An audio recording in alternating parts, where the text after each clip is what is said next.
So hello guys, what is up, welcome back to my new mini blog. So title बघून तर तुम्हाला कळालंच असेल की बाप्पाचं विसर्जन होत आहे.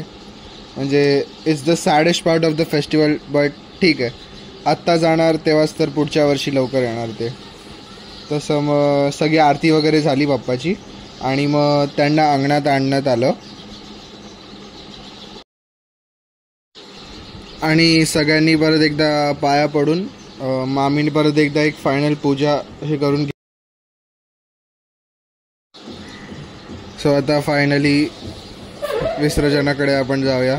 माझ्या एका मामाने बाप्पाला डोक्यावर घेतलं आणि आता आम्ही जात आहोत आमच्या टेम्पोकडे.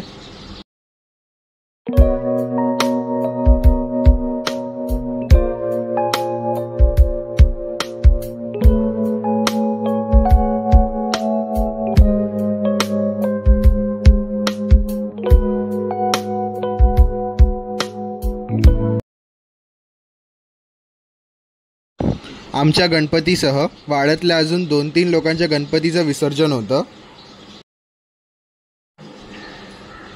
या पुढचा व्लॉग मी स्वतः काढला नाही, माझ्या कझिन बहिणीने काढला आहे. कारण मी समोर टेम्पोमध्ये होतो त्यामुळे मी काढू नाही शकलो. आणि हेच ती जागा जिथे विसर्जन होणार आहे. म्हणजे एक्झॅक्ट नाही, अजून थोडं आत चालून ती जागा आहे. तर हा पहिला गणपती जात आहे, त्यानंतर अजून एक, मग आमचा Ganpati. And this is a Ganpati. आणि आता ह्यांना घेऊन चालले आहेत विसर्जनासाठी.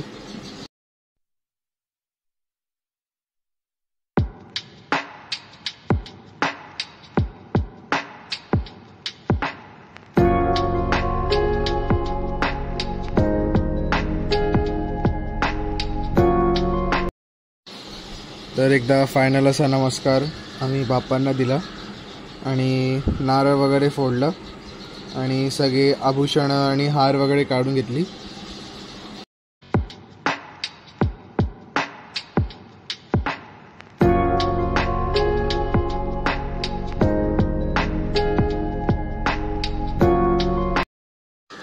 विसर्जनाआधी मी आणि माझा भाऊ त्या पाण्यात थोडी मस्ती करत होतो.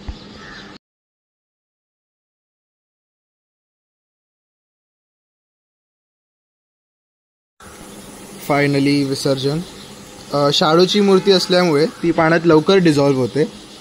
आणि आभूषण काढण्याचं रिझन हे की एन्व्हायरमेंटला काही डॅमेज नको व्हायला. आणि कोकणी माणूस आपल्या निसर्गाला घेऊन खूपच जागरूक आहे.